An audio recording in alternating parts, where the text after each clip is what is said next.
ನಮಸ್ತೆ ವೀಕ್ಷಕರೇ, ಉಷಾ ಸವಿರುಚಿಗೆ ಸ್ವಾಗತ. ಇವತ್ತಿನ ರೆಸಿಪಿ ಗೋರಿಕಾಯಿ ಕಾಯಿ ಸಾಸಿವೆ. ತುಂಬಾ ರುಚಿಯಾಗಿರುವಂತಹ ಒಂದು ರೆಸಿಪಿ. ಮದುವೆ ಮನೆಯಲ್ಲಿ ಬಾಳೆಲೆ ತುದಿಗೆ ಹಾಕ್ತಾರೆ ಈ ರೀತಿಯಾದಂತಹ ಪಲ್ಯನ. ಆ ಪಲ್ಯನ ತುಂಬಾ ಸಿಂಪಲ್ಲಾಗಿ ಮನೆಯಲ್ಲಿ ಹೇಗೆ ಮಾಡ್ಕೊಳ್ಬೋದು ಅಂತ ಇವತ್ತು ನೋಡೋಣ. ಇದಕ್ಕೆ ಮೊದಲಿಗೆ ಗೋರಿಕಾಯಿ ಬೇಕಾಗುತ್ತೆ. ಇನ್ನು ಚೆನ್ನಾಗಿ ತೊಳೆದು ಈ ರೀತಿ ಮೀಡಿಯಮ್ ಸೈಜಲ್ಲಿ ಕಟ್ ಮಾಡಿಟ್ಕೊಂಡಿದ್ದೀನಿ. ತೀರಾ ಸಣ್ಣಗೆ ಕಟ್ ಮಾಡ್ಕೊಳ್ಳೋದು ಬೇಡ, ಈ ರೀತಿ ಮೀಡಿಯಮ್ ಸೈಜಲ್ಲಿ ಕಟ್ ಮಾಡಿಕೊಂಡ್ರೆ ಸಾಕಾಗುತ್ತೆ.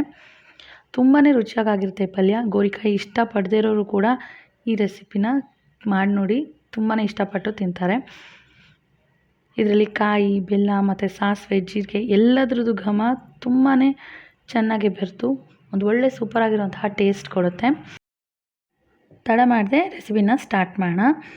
ಮೊದಲಿಗೆ ಇಲ್ಲಿ ಒಂದು ಬಾಣಲಿನಲ್ಲಿ 2 ಟೇಬಲ್ ಸ್ಪೂನ್ ಆಗೋಷ್ಟು ಎಣ್ಣೆನ ಹಾಕ್ಕೊಂಡಿದ್ದೀನಿ. ಯಾವುದೇ ಎಣ್ಣೆ ಆದರೂ ಹಾಕ್ಕೊಳ್ಬೋದು.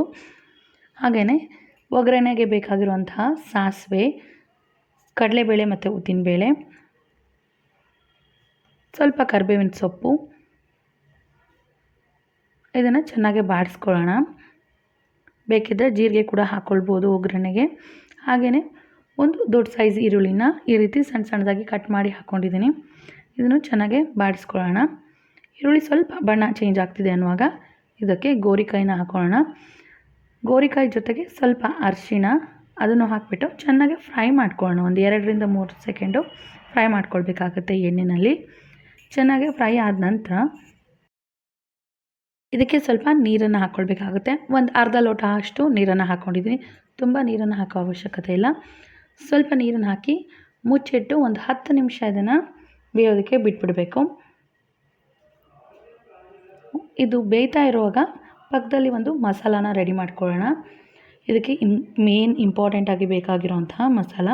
ಮೊದಲು 1 ಕಪ್ ಆಗೋಷ್ಟು ತೆಂಗಿನಕಾಯಿನ ತೊಗೊಂಡಿದ್ದೀನಿ. ಹಸಿಯಾಗಿರುವಂತಹ ತೆಂಗಿನಕಾಯಿನ ತೊಗೊಳ್ಳಿ, ತುಂಬಾ ರುಚಿಯಾಗಿರುತ್ತೆ. ಹಾಗೆಯೇ ಒಂದು 5 ಬ್ಯಾಡಗಿ ಮೆಣಸಿನ್ಕಾಯಿ, ಒಂದು ಅರ್ಧ ಚಮಚ ಸಾಸಿವೆ, ಹಾಗೆ ಒಂದು 1/4 ಟೀ ಸ್ಪೂನ್ ಆಗೋಷ್ಟು ಜೀರಿಗೆನ ಹಾಕಿದ್ದೀನಿ. ಮತ್ತು ಇಂಗು. ಇದರಲ್ಲಿ ಸಾಸಿವೆ, ಇಂಗು ಮತ್ತು ತೆಂಗಿನಕಾಯಿ ತುಂಬಾ ಇಂಪಾರ್ಟೆಂಟ್ ಆಗುತ್ತೆ. ಇಂಗು ಕೂಡ ಸ್ವಲ್ಪ ಹಾಕಿಬಿಟ್ಟು ಇದನ್ನು ಪೌಡ್ರ್ ಮಾಡ್ಕೊಳ್ಳೋಣ. ಮಧ್ಯದಲ್ಲಿ ಗೋರಿಕಾಯಿ ಬೆಂದಿದೆಯಾ ನೋಡೋಣ. ಹಾಗೆ ಅದಕ್ಕೆ ಉಪ್ಪನ್ನು ಹಾಕಿಬಿಟ್ಟು ಮುಚ್ಚಿಟ್ಬಿಡೋಣ. ತರಕಾರಿಗೆಲ್ಲ ಚೆನ್ನಾಗಿ ಉಪ್ಪು ಇಟ್ಕೊಳ್ಳುತ್ತೆ. ಅದ್ರ ಪಾಡಿಗೆ ಅದು ಬೇಯ್ತಾ ಇರಲಿ. ಅಷ್ಟರಲ್ಲಿ ಈ ಮಸಾಲಾನ ಪೌಡರ್ ಮಾಡ್ಕೊಂಡು ಬರೋಣ. ತರಿಯಾಗಿರುವಂತಹ ಪೌಡರ್ ಆದರೆ ಸಾಕಾಗುತ್ತೆ. ತೀರಾ ನುಣ್ಣಗೆ ರುಬ್ಕೊಳ್ಳೋವಂಥ ಅವಶ್ಯಕತೆ ಇಲ್ಲ. ಈಗ ಇಲ್ಲಿ ಗೋರಿಕಾಯಿ ಕೂಡ ಚೆನ್ನಾಗಿ ಬೆಂದಿದೆ, ಉಪ್ಪನ್ನು ಕೂಡ ಹಿಡ್ಕೊಂಡಿದೆ. ಈಗ ಇದಕ್ಕೆ 1 ಟೇಬಲ್ ಸ್ಪೂನ್ ಆಗೋಷ್ಟು ಬೆಲ್ಲ ಹಾಕಬೇಕು. ನಾನಿಲ್ಲಿ ಜೋನಿ ಬೆಲ್ಲ ಅಂತ ಸಿಗುತ್ತೆ, ಲಿಕ್ವಿಡ್ ಬೆಲ್ಲ, ಅದನ್ನು ಹಾಕ್ಕೊಳ್ತಾ ಇದ್ದೀನಿ. ನೀವು ನಾರ್ಮಲ್ ಆಗಿರೋಂಥ ಬೆಲ್ಲನ 1 ಚಮಚ ಅಷ್ಟು ಹಾಕ್ಕೊಳ್ಳಿ. ಹಾಗೆಯೇ ರುಬ್ಬಿಟ್ಕೊಂಡಿರುವಂತಹ ಕಾಯಿ ಮತ್ತು ಸಾಸಿವೆ, ಇಂಗು, ಜೀರಿಗೆ ಎಲ್ಲ ಏನಿದೆ ಅದನ್ನು ಕೂಡ ಹಾಕ್ಕೊಳ್ಳೋಣ. ಚೆನ್ನಾಗೆ ಇದನ್ನು ಮಿಕ್ಸ್ ಮಾಡ್ಕೊಳ್ಬೇಕು. ಬೆಲ್ಲನ ಖಂಡಿತವಾಗ್ಲೂ ಹಾಕ್ಕೊಳ್ಳಿ, ಎಲ್ಲೂ ಸ್ಕಿಪ್ ಮಾಡ್ಕೊಳ್ಳೋಕೆ ಹೋಗ್ಬೇಡಿ. ಯಾಕಂದರೆ ಬೆಲ್ಲದಿಂದ ತುಂಬಾ ರುಚಿಯಾಗಿರುವಂಥ ಒಂದು ಟೇಸ್ಟ್ ಬರುತ್ತೆ ಈ ರೆಸಿಪಿಗೆ. ಹಾಗೆಯೇ ತೆಂಗಿನಕಾಯಿ ತುಂಬಾ ಫ್ರೆಶ್ ಆಗಿರಬೇಕು, ಆವಾಗ ಇನ್ನೂ ರುಚಿ ಬರುತ್ತೆ. ಹೆಸರಿಗೆ ತಕ್ಕಂಗೆ ತೆಂಗಿನಕಾಯಿ ಫ್ಲೇವರು ಹಾಗೆ ಸಾಸಿವೆ ಫ್ಲೇವರು ತುಂಬಾ ಡಾಮಿನೇಟಿಂಗ್ ಆಗಿರುತ್ತೆ, ತುಂಬಾ ರುಚಿಯಾಗಿರುತ್ತೆ. ಒಂದು 2-3 ನಿಮಿಷ ಇದನ್ನು ಮಿಕ್ಸ್ ಮಾಡಿದ ನಂತರ ಮುಚ್ಚಿಟ್ಬಿಟ್ಟು ಲೋ ಫ್ಲೇಮಲ್ಲಿ ಇದನ್ನು ಕುಕ್ ಮಾಡೋಕ್ಕೆ ಬಿಟ್ಬಿಡಿ. ಅದರಲ್ಲಿರುವಂಥ ನೀರೆಲ್ಲ ಹಿಂಗೋಗಿ ತುಂಬ ಡ್ರೈ ಆಗಿರುವಂತಹ ಸೂಪರಾಗಿರುವಂಥ ಗೋರಿಕಾಯಿ ಕಾಯಿ ಸಾಸಿವೆ ರೆಡಿ ಆಗಿಬಿಡುತ್ತೆ. ನೀವು ಮದುವೆ ಮನೆಯಲ್ಲಿ ಯಾವ ರೀತಿಯಾದಂತಹ ಪಲ್ಯನ ಟೇಸ್ಟ್ ಮಾಡಿರ್ತೀರೋ ಅದೇ ರೀತಿಯಾದಂಥ ಎಕ್ಸಾಕ್ಟ್ ಪಲ್ಯ ಈ ರುಚಿ ಕೊಡುತ್ತೆ. ನೀವು ಖಂಡಿತವಾಗ್ಲೂ ಒಂದು ಸತಿ ಟ್ರೈ ಮಾಡಿ, ಖಂಡಿತ ಇಷ್ಟಪಡ್ತೀರಾ.